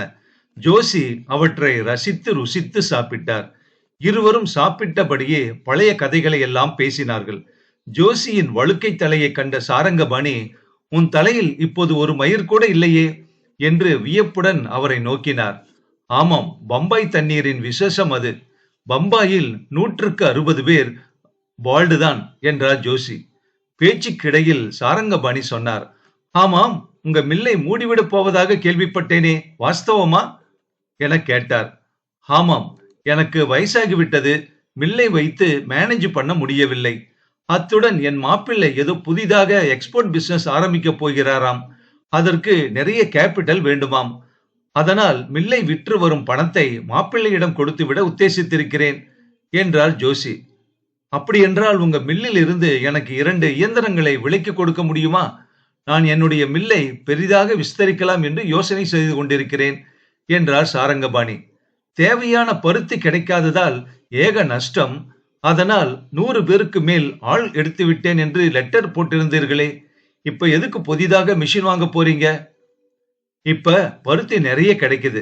அதனால 2 மிஷினை வாங்கி போட்டா வேலையிலிருந்து நீக்கப்பட்டவங்களுக்கு திரும்பவும் வேலை கொடுக்கலாம்னு பாக்குறேன். அது சரி, இப்போ இயந்திரம் வாங்க பணம் எது உங்களுக்கு என்று கேட்டார் ஜோசி. பணத்துக்கு ஏதாவது வழி பண்ணிடுறேன். எப்படியாவது மில்ல பெருசாக்கலாம்னு நினைக்கிறேன். சாரங்கபாணி, இயந்திரங்களை உங்களுக்கு விலைக்கு கொடுக்கறதுல எனக்கு எந்த தடையும் இல்லை. ஆனா எனக்கு உடனடியா பணம் வேணும். அது உங்களால முடியுமா என்று கேட்டார் ஜோசி. அந்த 2 இயந்திரங்களும் என்ன விலை ஆகும் என்று கேட்டார் சாரங்கபாணி. 2.5 லட்சத்துக்கு குறையாது. 2.5 லட்சமா? ஒரு கணம் யோசித்த சாரங்கபாணி, சரி, நான் என் மேனேஜரை கலந்து கொண்டு சாயந்தரம் சொல்கிறேன் என்றார். ஜோசி சாப்பிட்டு விட்டு நன்றாக குரட்டை விட்டு தூங்கிக் கொண்டிருந்தார். அந்த நேரத்தில் சாரங்கபாணி தனது மில் மேனேஜரை கூப்பிட்டு, ரங்கசாமி, நம்மிடத்தில் இப்போது எவ்வளவு பணம் இருக்கிறது என்று கேட்டார். கேஷ் பேலன்ஸ் குறைவாக இருக்கிறது சார். பேங்கிலும் ஓவர் டிராப்ட் வாங்கி பருத்தி ஸ்டாக் பண்ணியாயிற்று என்றார் மேனேஜர். சாரங்கபாணி சற்று யோசித்தார். ரங்கசாமி, நம் மில் குவார்டர்ஸை அப்படியே விலைக்கு வாங்கிக் கொள்வதாக கல்கத்தா ஆசாமி ஆஃபர் கொடுத்திருக்கிறார். 3 லட்சத்துக்கு கேட்கிறார். அதை விற்று விடலாம் என்று முடிவு செய்திருக்கிறேன். உங்க அபிப்பிராயம் என்ன என்று கேட்டார். நீங்க எது செஞ்சாலும் அது 4 பேருக்கு நன்மையா தான் இருக்கும் என்றார் மேனேஜர். சரி, இப்ப நம்ம குவார்டர்ஸ பாக்குறதுக்காக அந்த கல்கத்தா ஆசாமிங்க இன்னும் கொஞ்ச நேரத்துல இங்க வரப்போறாங்க என்று கூறிய சாரங்கபாணி முடிப்பதற்குள்ளாகவே, அதோ வராங்களே, அவங்கதான் போல இருக்கு என்றார் மேனேஜர். கல்கத்தாவில் இருந்து சௌத்ரி என்பவரும் அவருடன் இன்னும் 2 பேரும் காரில் வந்து இறங்கினார்கள். என்ன, குவார்டர்ஸ பார்க்க போலாமா, ரெடியா என்று கேட்டுக்கொண்டே வந்தார் சௌத்ரி. என்னுடைய காரியதரிசி உங்களோடு வந்து குவார்டர்ஸை காட்டுவார். நீங்க பார்த்துட்டு வரலாம். ஆமா, உங்களுக்கு குவார்டர்ஸ் எப்போது தேவை என்று கேட்டார் சாரங்கபாணி. இன்னும் 15 நாட்களில் தேவை. கல்கத்தாவில் இருந்து எங்கள் ஆட்கள் வருகிறார்கள். ரொம்ப அவசரம் என்றார் சௌத்ரி. சாரங்கபாணியின் முகம் சட்டென மாறியது. சரி, முதல்ல வீடுகளை பார்த்துட்டு வாங்க, மற்ற விஷயங்களை அப்புறம் பேசிக்கலாம் என்று கூறினார். அத்தியாயம் 12. இச்சமயம் டெலிபோன் மணி ஒலிக்கவே சாரங்கபாணி ரிசீவரை எடுத்து விசாரித்தார். மில்லில் இருந்து லேபர் ஆபீசர் பேசினார். என்ன சார், என்ன வேணும் என்று கேட்டார் சாரங்கபாணி. ஒண்ணுமில்ல சார், நான் வந்த வேலை முடிஞ்சிருச்சு. தகுந்த காரணத்துடன் தான் நீங்க 130 பேரை வேலையை விட்டு நீக்கி இருக்கீங்கிறதுல எனக்கு கொஞ்சமும் சந்தேகம் இல்லை. அதனால சாரங்கா மில் ஆள் குறைப்பு விஷயம் நியாயமாகவே நடந்திருக்குன்னு நான் மேலிடத்துக்கு தெரியப்படுத்திட்டேன். அதை சொல்றதுக்காக தான் உங்களை கூப்பிட்டேன் என்றார் அந்த ஆபீசர். இவ்வளவுதானா? அந்த 130 பேரையும் மீண்டும் வேலையில் சேர்த்துக் கொள்வதற்கு எப்படியும் தாங்கள் ஒரு யோசனை கூறுவீர்கள் என்றளவா எதிர்பார்த்தேன். ஒரு வழியும் புலப்படவில்லையா? சரி, பார்க்கலாம் என்று கூறிவிட்டு ரிசீவரை கீழே வைத்தார் சாரங்கபாணி. ஐயா, அவர் காதுகளுக்கு பழக்கமான குரல் அது. யார் அது? சாரங்கபாணி வாசலுக்கு வந்தார். தட்டில் வெற்றிலை, பாக்கு, புஷ்பம் இவற்றுடன் நின்று கொண்டிருந்தான் நாராயணசாமி. நாராயணசாமியா? வா வா, என்னப்பா இதெல்லாம்? தங்கச்சிக்கு கல்யாணம் நிச்சயம் செஞ்சிருக்கேன். வாட்ச்மேன் வடிவேலுக்கு தான் கொடுக்க போறேன். என்னுடைய அப்பா உயிரோடு இருக்கிறப்பவே முடிவு செஞ்ச சம்பந்தம் இது. நீங்க கிட்ட இருந்து நடத்தி வைக்கணும். வீட்டுல பெரியவங்க இல்லாத குறைய நீங்க தான் தீர்த்து வைக்கணும் சார். இத்தனை நேரம் இங்க நடந்த பேச்சு எல்லாத்தையும் கேட்டுக்கிட்டு தான் நான் இருந்தேன். உங்க நல்ல குணத்துக்கு ஒரு கெடுதலும் வராதுங்க. ஆனா என்று இழுத்தான் நாராயணசாமி. ஆனா என்னப்பா சொல்லு.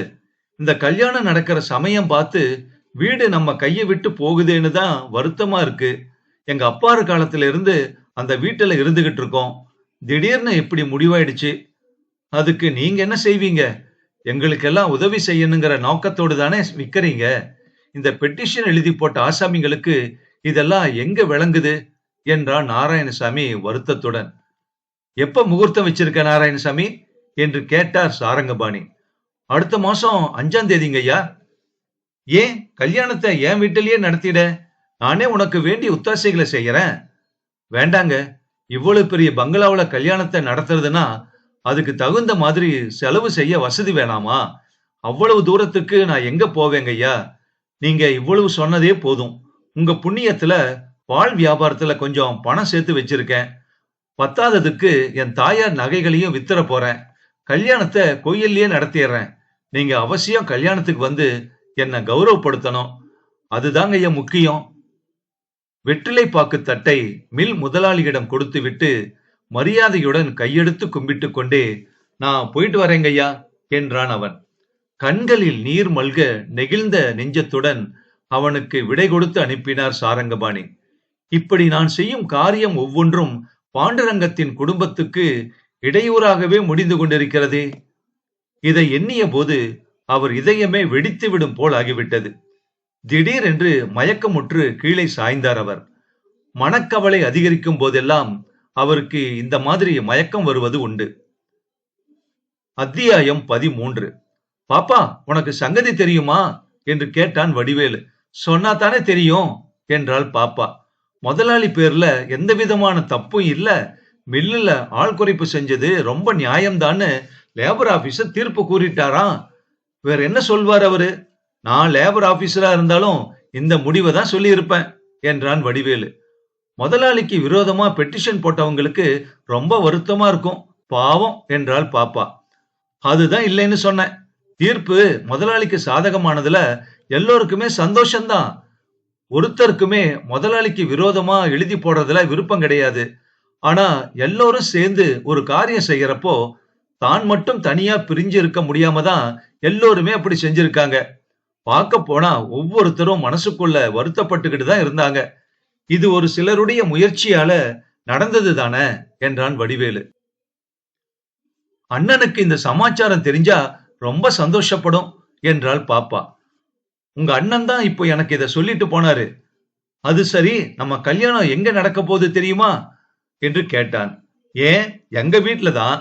அதான் இல்ல, முருகன் வீட்டுல. முருகனா? அது யாரு முருகன்?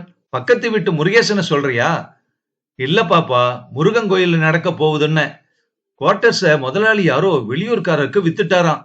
அதனால இனிமே வாட்ச்மேன் வேலை இல்லைன்னு எனக்கு நோட்டீஸ் கொடுத்துட்டாங்க. ஆனா அத பத்தியெல்லாம் நான் கொஞ்சம் கூட கவலைப்படல. உண்மையா உழைக்கிறவனுக்கு உலகம் பூராவும் வேலை இருக்கு என்றான் வடிவேலு உற்சாகமாக. முதல்ல அண்ணனுக்கு வேலை போச்சு, இப்ப உனக்கும் வேலை போயிடுச்சா? பாப்பா கண் கலங்கினாள். இதுக்கு நீயே அழுவுற? சந்தோஷமா இரு. முதலாளி நமக்கெல்லாம் ஏதாவது வழி செய்யாம இருக்க மாட்டாரு. பாவம், கொஞ்ச நாளா அவருக்கு மனசே சரியில்லையா. அடிக்கடி மயக்கம் வேற வருதான் பாவம். நம்ம கல்யாணத்துக்கு வருவார் இல்லையா? என்ன அப்படி கேக்குற? கண்டிப்பா வருவாரு. அவரு வந்தப்புறம்தான் உன் கழுத்துல நான் தாலி கட்டுவேன் என்றான் வடிவேலு. அத்தியாயம் 14. ஞாயிற்றுக்கிழமை அன்றுதான் பாப்பா வடிவேலுவின் திருமண திருநாள். முருகன் கோவிலில் உள்ளூர் நாதஸ்வரக்காரர்கள் சக்கை போடு போட்டுக் கொண்டிருந்தார்கள். நாராயணசாமி குறுக்கும் நெடுக்கும் அலைந்து கொண்டிருந்தான். மில் தொழிலாளர்கள் அனைவரும் கல்யாணத்திற்கு வந்திருந்தார்கள். கண்ணம்மா தன் சொந்த வீட்டு கல்யாணம் போல் இங்கும் அங்கும் அலைந்து வேலை செய்து கொண்டிருந்தாள். குறுக்கே வந்த நாராயணசாமியை பார்த்து, அதோ முதலாளிக்கார் வருது என்றாள். நாராயணசாமி ஓடி போய் கார் கதவை திறந்து முதலாளியை எதிர்கொண்டு அழைத்து வந்த புது பாயில் உட்கார வைத்தான். வடிவேலுவும் பாப்பாவும் திருமண கோலத்துடன் முதலாளியின் முன் வந்து கும்பிட்டு நின்றனர். முதலாளி அவர்களை மனதார வாழ்த்திவிட்டு மாப்பிள்ளையை சற்று உற்று நோக்கினார்.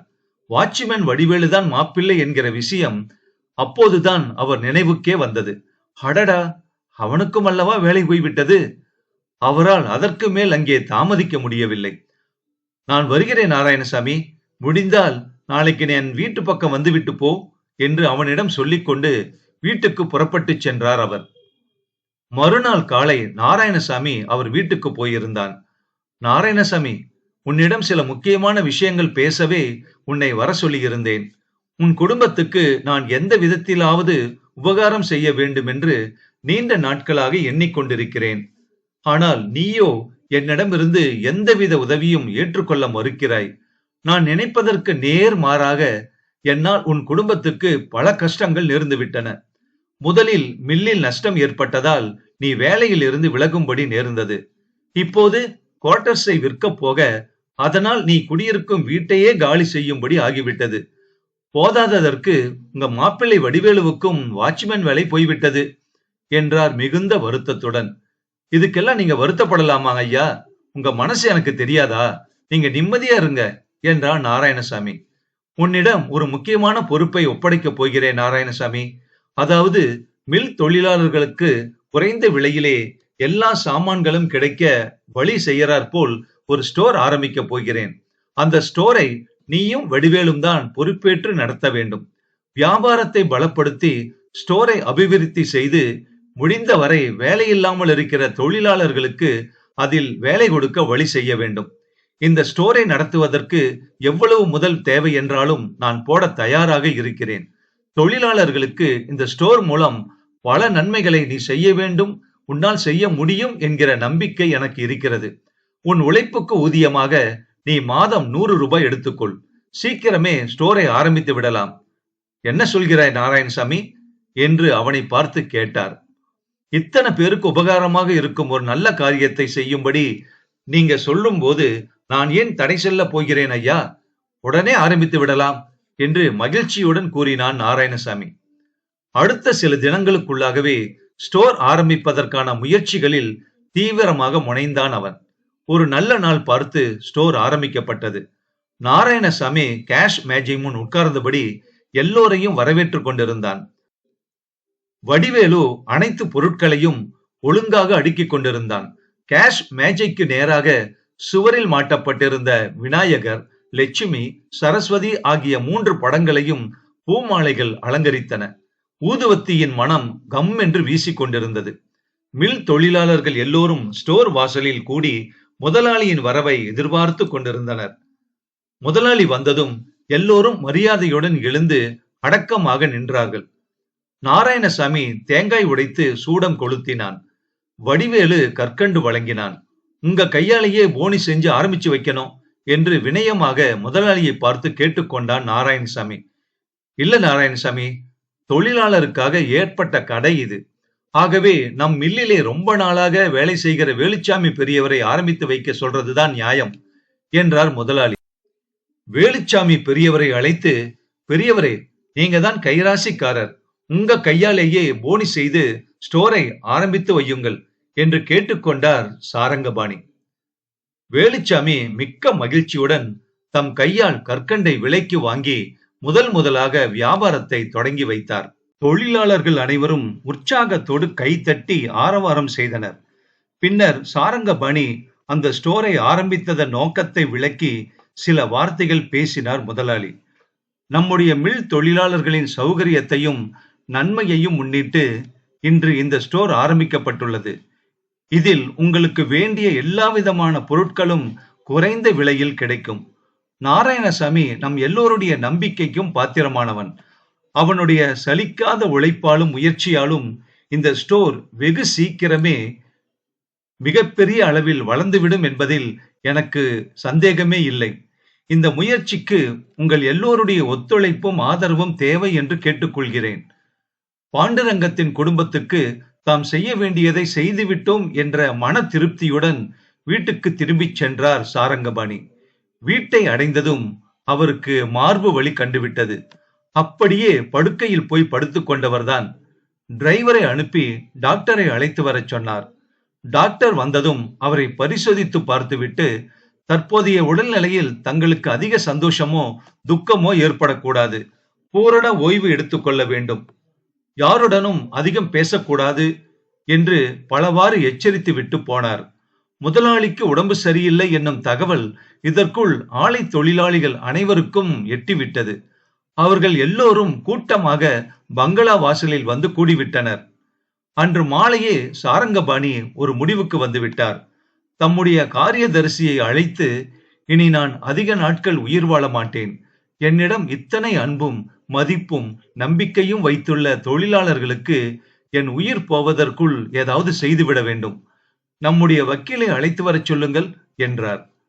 வக்கீல் வந்ததும், வக்கீல் சார், என் கடைசி காலம் நெருங்கிவிட்டது. எனக்கு அது புரிந்தும் விட்டது. நான் இனி அதிக நாட்கள் இருக்க மாட்டேன். எனவே வாரிசு இல்லாத என் சொத்துக்களுக்கு வாரிசு ஏற்படுத்த விரும்புகிறேன். என்னுடைய மில்லை அதில் வேலை செய்யும் எல்லா தொழிலாளர்களுக்கும் பொது சொத்தாக்கி அதில் வரும் லாபத்தை அவர்களே சமமாக பங்கிட்டுக் கொள்ள வேண்டும். இதற்கு ஒரு ட்ரஸ்ட் ஏற்படுத்திவிட விரும்புகிறேன். அடுத்தபடியாக ஸ்டோரை நாராயணசாமிக்கு உரிமையாக்கி அவன் பெயருக்கே மாற்றி எழுதிவிட வேண்டும். நாளைக்கே உயிலை எழுதி கொண்டு வந்து விடுங்கள். நான் கையெழுத்து போட்டு விடுகிறேன் என்றார் சாரங்கபாணி. வக்கீல் எழுந்து போனதும் சாரங்கபாணி மேனேஜரை அழைத்து, குவார்டர்ஸ் விற்ற பணம் கைக்கு வந்ததும் பம்பாயில் உள்ள இயந்திரங்களை கொண்டு வர உடனே ஏற்பாடு செய்யுங்கள். அந்த இயந்திரங்கள் வந்து வேலை செய்ய தொடங்கிவிட்டால் நம் மில்லில் இருந்து நீக்கப்பட்ட அத்தனை தொழிலாளர்களையும் மறுபடியும் வேலையில் சேர்த்து கொண்டு விடலாம் என்றார். ஏன் சார் இப்படியெல்லாம் பேசுறீங்க? அதெல்லாம் உங்களுக்கு ஒண்ணும் ஆகாது என்றார் மேனேஜர். இந்த நிகழ்ச்சிக்கு பின்னர் சில தினங்களுக்குள்ளாகவே வாழ்வின் பயனை அடைந்துவிட்ட மன நிறைவுடன் சாரங்கபாணி கண்களை மூடிவிட்டார். அன்று அந்த ஊரே சாரங்கபாணியின் பங்களாவில் கூடியிருந்தது. சாரங்கபாணியின் அந்திம ஊர்வலம் புறப்பட்டதும் அவ்வளவு பேரும் கண்ணீர் வடித்தபடியே ஊர்வலத்துக்கு பின்னால் நடந்து போய் கொண்டிருந்தார்கள். அவருடைய ஈம சடங்குகளை நாராயணசாமியே முன்னால் நின்று செய்து முடித்தான். அவன் நெருப்புச் சட்டியுடன் தலைகுனிந்த வண்ணம் முன்னால் செல்ல, தொழிலாளர்கள் தோள் மீது சாரங்கபாணி தமது கடைசி யாத்திரையை செய்து கொண்டிருந்தார். அந்த காட்சி எல்லோருடைய மனதையும் உலுக்கிவிட்டது. அத்தியாயம் 15. என்ன கண்ணம்மா, உனக்கு என்ன வேணும் என்று கேட்டான் நாராயணசாமி. அரிசி வேணும். சரி, கியூல நில்லு. யாரா இருந்தாலும் வரிசையில நின்னாதான் கிடைக்கும். கியூவிலே நின்று அரிசியை வாங்கிக் கொண்டே கண்ணம்மா வீட்டுக்கு புறப்பட்டாள். இதற்குள் கூட்டமும் கொஞ்சம் குறைந்தது. கண்ணம்மா, எங்க அதுக்குள்ள கிளம்பிட்ட? இரு கொஞ்சம், இதோ வந்துறேன், உங்ககிட்ட கொஞ்சம் பேசணும் என்று கூறிய நாராயணசாமி வடிவேலுவிடம் ஸ்டோரை கவனிக்க சொல்லிவிட்டு வெளியே வந்தான். நீங்க எல்லாரும் சேர்ந்து செய்த காரியம் முதலாளியோட உயிருக்கே யமனா முடிஞ்சிருச்சு. இந்த மாதிரி ஒரு பழி ஏற்பட்டது முதல் முதலாளி அதே கவலையாக படுத்தவர் தான். அவர் உயிரே போயிடுச்சு. நீ இந்த மாதிரி செஞ்சத என்னால பொறுக்கவே முடியல. என் மேல உனக்கு அன்பு இருக்கலாம், ஆனா அதுக்காக இப்படியா செய்யறது? ச்சே! கோபமும் வெறுப்பும் கலந்த குரலில் பேசினான் நாராயணசாமி. கண்ணம்மா பதில் கூறாமல் கண்ணீர் சிந்தியபடியே நின்று கொண்டிருந்தாள். ஏன் நிக்கிற? நீ போலாம். உன்னை பார்க்க பார்க்க எனக்கு கோபம் தான் அதிகமாகுது. நீ போயிடு. இனி உன்னுடைய சிநேகிதமே எனக்கு வேண்டாம் என்று ஆத்திரத்துடன் சீறினான் அவன். தெரியாம செஞ்சிட்ட தப்பு இவ்வளவு விபரீதமா ஆகும்னு நான் நினைக்கவே இல்லைங்க. என் குற்றத்தை நான் இப்பதான் உணர்றேன். உங்க மேல இருந்த அன்புல கண்மூடித்தனமா அப்படி செஞ்சிட்டேன். இனி உங்க விருப்பத்துக்கு மாறா ஒரு நாளும் நான் நடக்க மாட்டேன். நான் திருந்திட்டேங்க. என்ன நீங்க மன்னிச்சிடுங்க. என்ன கைவிட்டுடாதீங்க. மன்னிச்சேன்னு ஒரு வார்த்தை சொல்லுங்க என்று கதறிக்கொண்டே நாராயணசாமியின் காலடியில் விழுந்து விட்டாள் கண்ணம்மா. நாராயணசாமி அவளை தூக்கி அணைத்து கொண்டார். கண்ணம்மா, உனக்கு தெரியுமா இது? முதலாளி அவருடைய மில்ல அப்படியே தொழிலாளர்கள் பேருக்கு எழுதி வச்சிட்டாரு. இந்த ஸ்டோரை என் பேருக்கு எழுதி வச்சிருக்காரு. அவரு விரும்பியபடி நான் இந்த ஸ்டோரை எப்பாடுபட்டாவது முன்னுக்கு கொண்டு வந்து தொழிலாளர் சமூகத்துக்கு உதவி செய்ய போறேன். அப்பதான் அவர் ஆத்மா சாந்தி அடையும் என்றான் குரல் அடைத்தபடி. அவன் கண்கள் கலங்கின. நாராயணசாமியின் சலிக்காத உழைப்பு, ஊக்கம், முயற்சி காரணமாக அந்த ஸ்டோர் ஒரே வருடத்தில் மிக பெரிதாக வளர்ந்து விட்டது. அதில் கிடைத்த லாபத்தை கொண்டே மேலும் மேலும் அதை பலப்படுத்தினான் அவன். கஷ்டப்பட்டு கொண்டிருந்த தொழிலாளர்களில் பலருக்கு அதில் வேலையும் போட்டுக் கொடுத்தான். ஆயினும் அவனுடைய லட்சியம் இன்னும் பூர்த்தியாகவில்லை. வேலை இழந்த மில் தொழிலாளர்கள் எல்லோரும் மீண்டும் போய் மில்லில் சேர்ந்து விட்டார்கள். இருந்தாலும் ஊரில் இன்னும் எத்தனையோ தொழிலாளர்கள் வேலை இழந்து திண்டாடிக் கொண்டிருக்கிறார்களே. ஸ்டோரில் வரும் லாபத்தை கொண்டு அத்தகைய ஏழை தொழிலாளர்களுக்கு நிரந்தரமான உதவி கொடுக்க விரும்பினான் அவன். அதற்காக ஒரு சங்கத்தையே ஆரம்பித்து வேலையின்றி தவிக்கும் தொழிலாளர்களை அந்த சங்கத்தில் சேர்த்து கொண்டான். அவர்களுக்கு உண்ண உணவும் உடுக்க உடையும் கொடுத்து உதவினான். ஆங்காங்கு வேலை கிடைக்கும் போதெல்லாம் அவர்களுக்கு வேலையும் தேடி தந்தான். ஆனால் அவன் மட்டும் அந்த பழைய 100 ரூபாயை பெற்றுக் கொண்டிருந்தான். ஆண்டு விழா தினம் அழகாக அலங்கரிக்கப்பட்டு பந்தலில் ஆயிரக்கணக்கான பேர் அமர்ந்திருந்தார்கள்.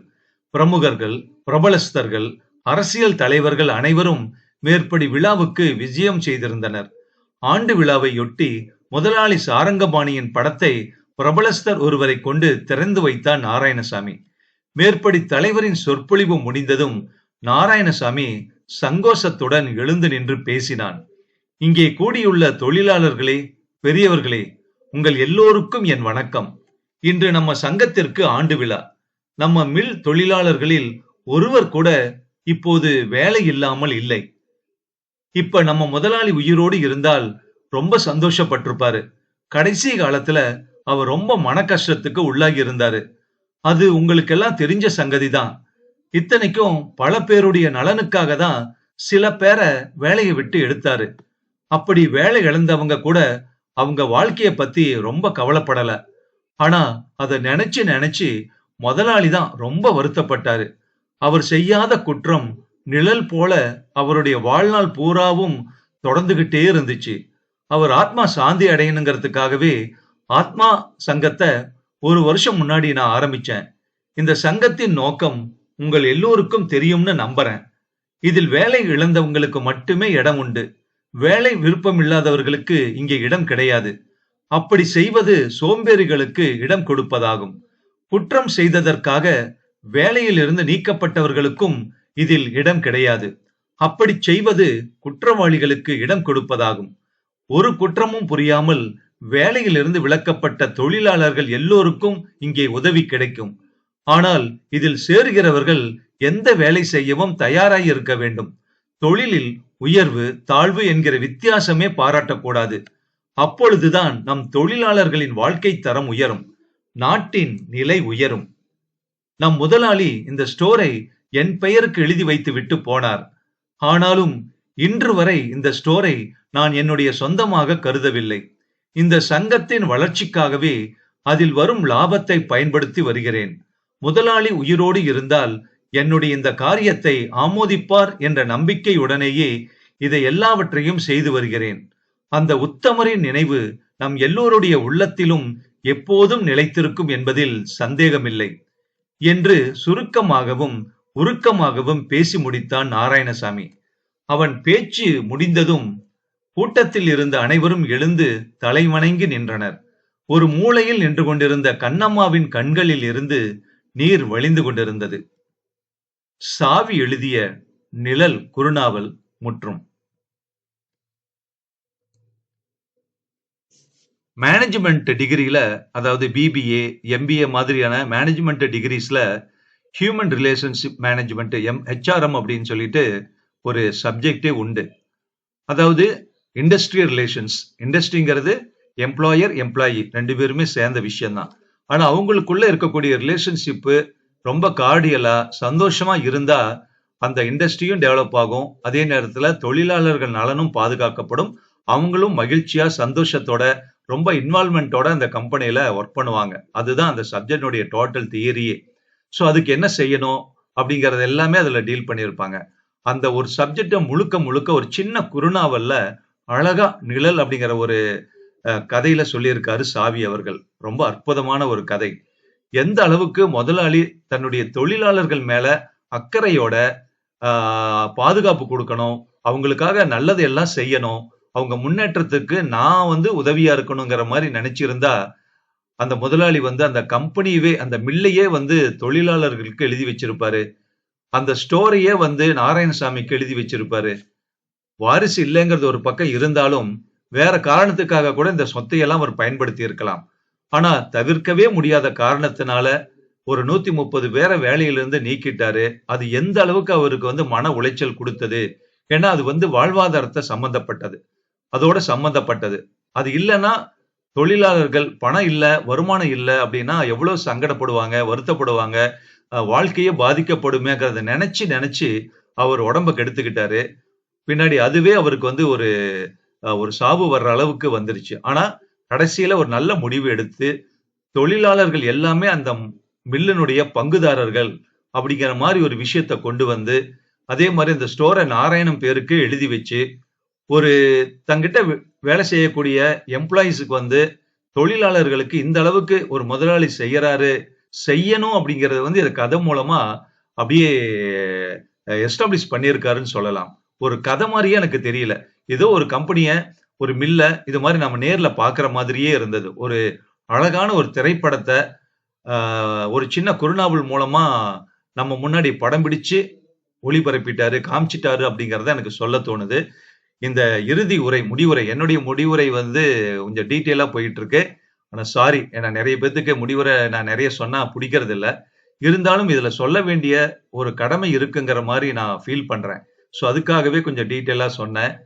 சோ இது மாதிரியான முதலாளிகள், உரிமையாளர்கள், தொழிற்சாலை உரிமையாளர்கள்ல நிறைய பேர் இருக்காங்க.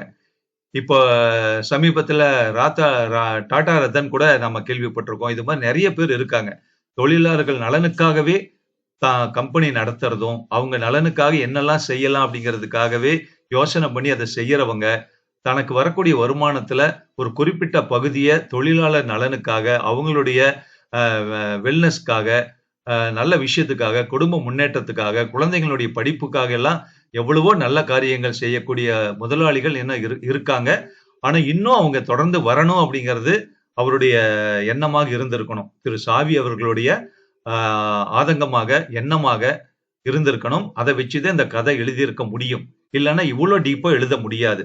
சோ அவருக்கு வந்து நம்ம சேனல் சார்பிலையும் என்னுடைய தனிப்பட்ட முறையிலையும் மிகப்பெரிய வாழ்த்துக்களை, நன்றிகளையும் நாம தெரிவிச்சுக்கிறோம். இந்த கதை சம்பந்தப்பட்ட உங்க ஃபீட்பேக்கை கமெண்ட் பாக்ஸ்ல பதிவு பண்ணுங்க. நன்றி.